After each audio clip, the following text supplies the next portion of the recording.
بکر کو خلیفہ۔ علی بھائی اگلا سوال ہے، علی بھائی نے بھی عام لوگوں کی روش پر چلتے ہوئے محمد بن قاسم فاتح سندھ سے متعلق بغیر دلیل کے الزام لگایا ہے کہ ان کا حملہ دنیاوی غرض کے لیے تھا، نہ کہ راجہ طاہر کے ظلم و ستم کے خلاف تھا۔ پلیز اس حوالے سے رجوع فرمائیں۔ پلیز قرآن و حدیث کو والا پیش کریں تو ہم رجوع فرما لیں گے۔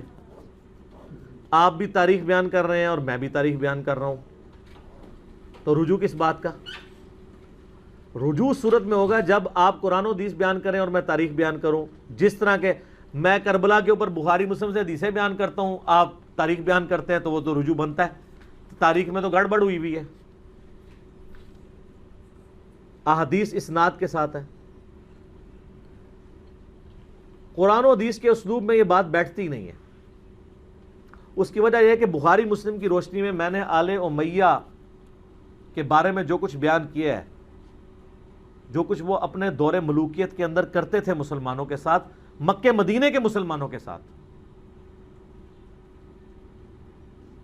اس میں تو یہ بیٹھتا ہی نہیں ہے کہ وہ ماشاءاللہ ایک خط لکھنے کے اوپر سندھ پہنچ جائیں۔ اپنے گھر میں وہ لوگوں کے اوپر ظلم کر رہے ہیں، ان کو ناحق۔ اور حجاج ابن یوسف تو وہ ملعون ہے جس کو تو ناسبی بھی ملعون مانتے ہیں۔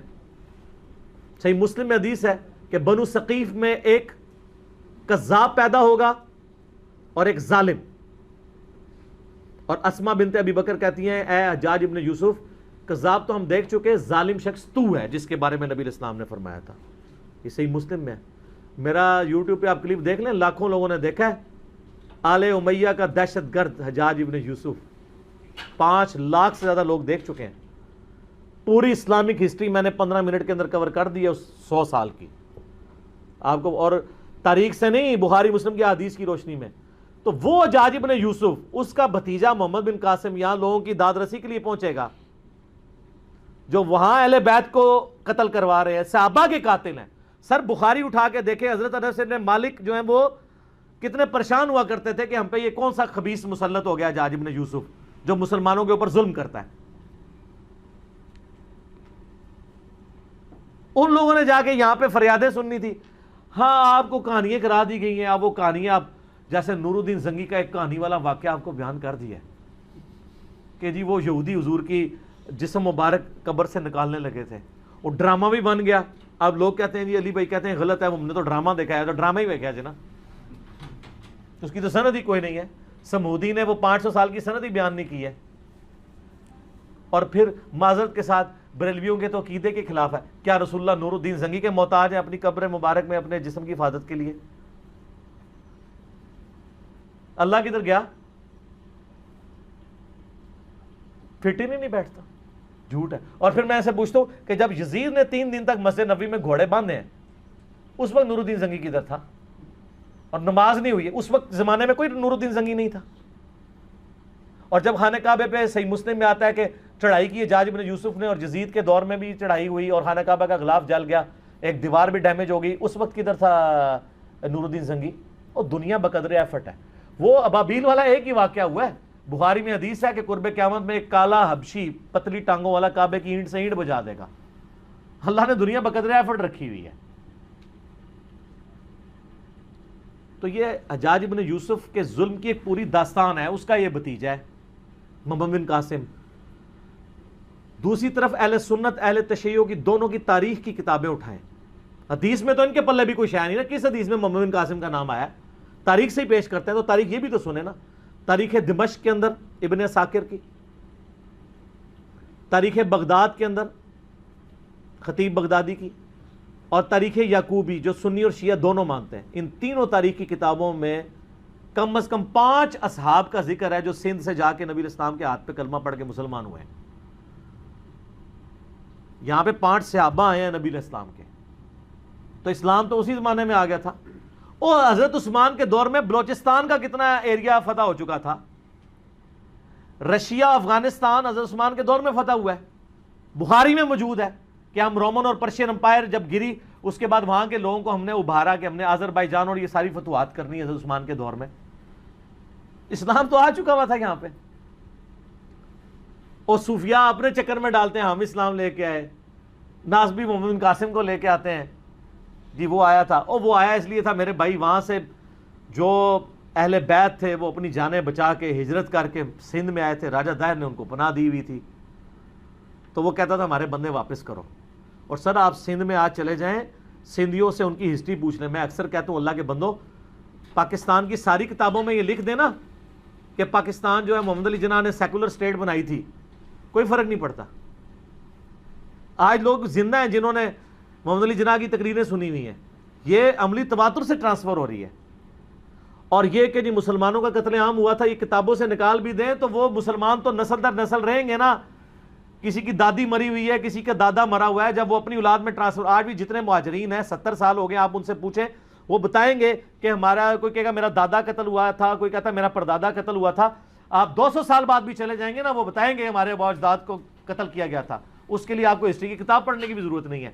تو جن اہل بیت کے ساتھ ظلم ہوئے ہیں نا، ان سے بھی تو پوچھیں، اہل بیت میں سے سنی ہو یا شیعہ سید جہاں پہ بھی موجود ہیں، ان سے آپ پوچھیں کہ یہاں پہ محمد بن قاسم کیا لینے آیا تھا، وہ تو نہیں مانتے،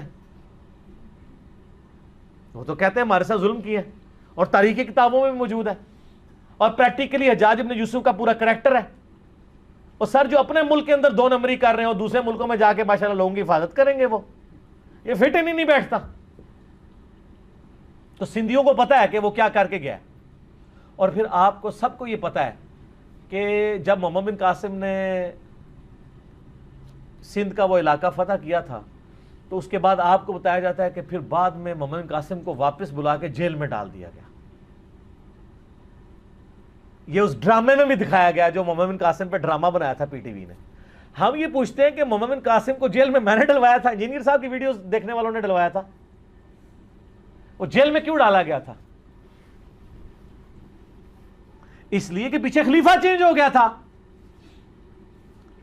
پہلے خلیفہ تھا عبد الملک بن مروان کا بیٹا ولید بن عبد الملک، حجاج ابن یوسف اس کا رائٹ ہینڈ تھا۔ حجاج ابن یوسف کو اس نے کوفے کا بھی اور حجاز کا گورنر بنایا ہوا تھا، لیکن اس کے ظلموں کی ایک داستان تھی، لوگ تنگ تھے۔ اس کے باپ نے وصیت کی تھی کہ ولید کے بعد خلیفہ بنے گا اس کا چھوٹا بھائی سلیمان بن عبد الملک، لیکن ولید کو بھی لالچ آ گئی، کیونکہ یہ تو ہے ہی لالچی دور ہے نا۔ جب یزید کے ابا جی کو لالچ آ گئی کہ میرا بیٹا خلیفہ بنے، تو ولید بن عبد الملک تو صحابی بھی نہیں، اس کو نہ لالچ آئے کہ میرا بچہ بنے، حالانکہ وہ خود بھی اس وصیت پہ بنا تھا جو اس کے بیٹے نے، ابے نے کی ہوئی تھی۔ تو سارے گورنروں سے اس نے بیعت لے لی کہ میرے مرنے کے بعد میرا بیٹا خلیفہ بنے گا۔ ایک گورنر تھا جس نے انکار کر دیا، اور وہ تھا عمر ابن عبد العزیز۔ وہ اس وقت حجاز کے گورنر تھے، اور کوفے کا گورنر تھا حجاج ابن یوسف۔ عمر بن عبد العزیز کو جیل میں ڈلوا دیا ولید بن عبد الملک نے، گورنر ہونے کے باوجود، لیکن وہ ہر دل عزیز شخصیت تھے، اس لیے اس وقت ذرا پروٹیسٹ ہوئے تھوڑے بہت، اور معاملہ انہوں نے ڈیلے کیا۔ اسی ڈیلے کرنے کے دوران اچانک ولید کی ڈیتھ ہو گئی، وہ اپنے اس مقصد میں کامیاب نہیں ہو سکا، اور الٹیمیٹلی اس کا بیٹا، اس کا جو چھوٹا بھائی ہے وہ خلیفہ بن گیا، سلمان بن عبد الملک۔ سلمان بن عبد الملک جیسے ہی خلیفہ بنا تو اس کو یہ احسان یاد تھا کہ عمر بن عبد العزیز کی وجہ سے میں خلیفہ بناؤں۔ اگر عمر بن عبد العزیز بھی بیعت کر لے، پھر عمر بن عبد العزیز کوئی عام آدمی نہیں تھا، عمر بن عبد العزیز ان کا بینوئی بھی لگتا تھا، ولید بن عبد الملک اور سلمان بن عبد الملک کا، کیونکہ مروان کے 2 بیٹے تھے، عبد الملک بن مروان اور عبد العزیز بن مروان، اور عبد العزیز کا بیٹا تھا عمر بن عبد العزیز۔ عمر بن عبد العزیز کی جو بیوی تھی نا فاطمہ، وہ ولید بن عبد الملک کی بہن تھی، تو ظاہر جیل میں ڈلوا سکتا تھا، مروا نہیں سکتا تھا۔ تو اس لیے کہتے ہیں کہ تاریخ انسانی میں اتنی پاورفل خاتون کبھی کوئی نہیں آئی کہ جس کا خاوند بھی 3 براعظموں کا خلیفہ عمر بن عبد العزیز، جس کا باپ بھی 3 براعظموں کا ملک عبد الملک بن مروان، اور جس کے 4 بھائی ولید بن عبد الملک، یزید بن عبد الملک، ہشام بن عبد الملک، یہ لوگ 4 بھائی، اور یزید بن عبد الملک وہ خلیفہ، باپ خلیفہ، 4 بھائی خلیفہ، خاوند خلیفہ، فاطمہ بنت عبد الملک۔ تو جب وہ خلیفہ بن گئے سلمان بن عبد الملک، سب سے پہلے عمر بن عبدالعزیز کو آزاد کروایا گیا. عمر بن عبدالعزیز نے کہا کہ جی سب سے بڑا کلپرٹ ہے حجاج ابن یوسف، اس نے ظلم کا بازار گرم کیا ہوا ہے، صحابہ کو قتل کروایا ہے، اس کے بارے میں حدیثیں بھی تھی. تو سلمان نے پہلا ایگزیکٹو آرڈر کیا کہ اس نے کہا جی حجاج نام کے جتنے بھی بندے ہیں، خالی حجاج نہیں، حجاج نام کے جتنے بندے کسی بھی حکومتی عہدے پہ ہیں ساروں کو جیل میں ڈالیں. سر ملوکیت پھر یہی ہوتی ہے، اس میں تو آرڈر چلتا ہے. پھر انہوں نے تھوڑے مزے لوٹے ہوئے تھے، پھر لاکھ اس کو لوگ دلیل دیتے کہ وہ ایک ہے، تو وہ دلیلیں تو پھر بادشاہ نہیں مانتے ہوتے، انہوں نے میٹر گھوم جائے تو گھوم جائے. انہوں نے کیا حجاج نام دے جتنے بندے نے سب نو جیلیں چ پاؤ، اور ان کے جتنے رشتہ دار ہیں نا جو حکومتی پوسٹوں میں ان کو بھی جیلوں میں ڈالو. تو محمد بن قاسم جو بھتیجا تھا اس کو بھی پکڑ کے جیل میں ڈال دیا گیا. یہ تھی ریزن کہ بڑے ابا جی ان کے جیل میں چلے گئے، یعنی اس کا جو چچا یا تایا تھا اور وہ اس کا سسر بھی تھا، تو محمد بن قاسم کو بھی جیل میں ڈال دیا گیا. تو یہ پیچھے ریزن تھی. تو انجام اس لیے ہوا تھا. تو وہ جیل میں ڈلوانا ہی اس بات کا ثبوت ہے کہ ان کے کرتوت کیا ہوں گے. تو اگر کسی نے رحمت اللہ علیہ کہنا کہ یار ہمیں تو کوئی نہیں، آپ تو یزید کو رحمت اللہ علیہ کہتے ہیں، تو اگر آپ حجاج کو رحمت اللہ علیہ یا محمد بن قاسم کو کہیں تو کوئی مسئلہ نہیں ہے. اللہ تعالیٰ آپ کا حشر یزید، حجاج ابن یوسف، محمد بن قاسم کے ساتھ کرے، اور میرا حشر اللہ تعالیٰ حسن ابن علی، حسین ابن علی، مولا علی، فاطمہ، عمار ابن یاسر، ابو بکر، عمر، عثمان کے ساتھ کرے رضی اللہ عنہم اجمعین وعلیہم السلام اجمعین. آمین کہہ دو، تانوں کو ڈر پہ گیا اے بہرحال جڑے ویڈیو ویکھن گے وہ نہیں جی آمین کہن لگے جڑے رحمت اللہ علیہ کہندے. ٹھیک ہے، تو وہ رجوع والا معاملہ نہیں ہے، یہ قرائن بتاتے ہیں کہ یہ اس طریقے سے ایسے ہوا ہے. اگر کوئی حدیث ہے تو مجھے پیش کر دیں، میں رجوع کر لوں گا. اس پہ ڈاکٹر طاہر القادری صاحب نے بھی ان کی بھی ویڈیو چڑھی ہے، انہوں نے بھی پورا یہ یعنی ساری تاریخ بتائی ہے. خالی میرا تفرد نہیں ہے اس مسئلے میں کہ میں اپنی طرف سے بیان کر رہا ہوں. باقی آپ سنیوں سے جا کے پوچھ لیں، وہ سنیوں نے تو اتنی ویڈیو شیئر کرائی ہے کہ وہ ہر جگہ پہنچی ہوئی ہے کہ یار پہلی دفعہ کسی داڑھی پگڑی والی بندے نے ہمارے حقی کو بات کی ہے.